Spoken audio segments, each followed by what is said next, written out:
Today, I'm going to show you a brief tutorial on how to calculate a linear regression using Desmos, a free online graphing calculator. You can check the link in the description below to open Desmos directly, or you can use a free app on your phone to access the same thing. Let's get started. Last time, we looked at a quick summary of the linear regression command in Desmos. There are two things you need to do to generate this calculation. First, you're going to need to create a table and then type your ordered pairs x and y into the table you generated. Notice the column header indicates x sub 1 and y sub 1. This is how we'll refer to this collection of values later so that Desmos knows what data to use. Next, you're going to need to type in the command for a linear equation, which is highlighted here in pink. The form of the command is y equals mx plus b, a linear equation. However, we're replacing the x and the y with x sub 1 and y sub 1.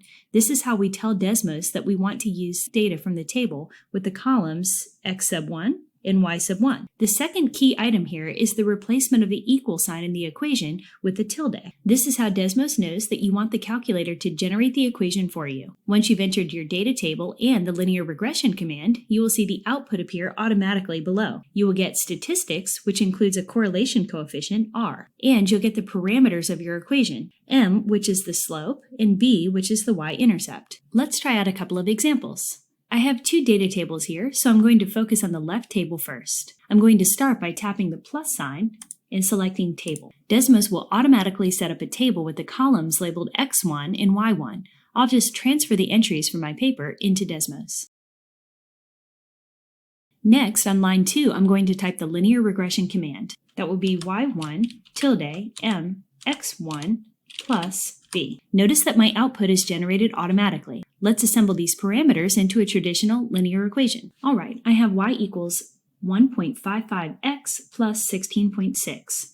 My correlation coefficient r is positive 0.99, which is an almost perfectly positive linear correlation. Okay, let's look now at the second table. Now you have a couple of choices here. You can just overwrite what we already have in the data table, or you can create a second table and keep everything you already had.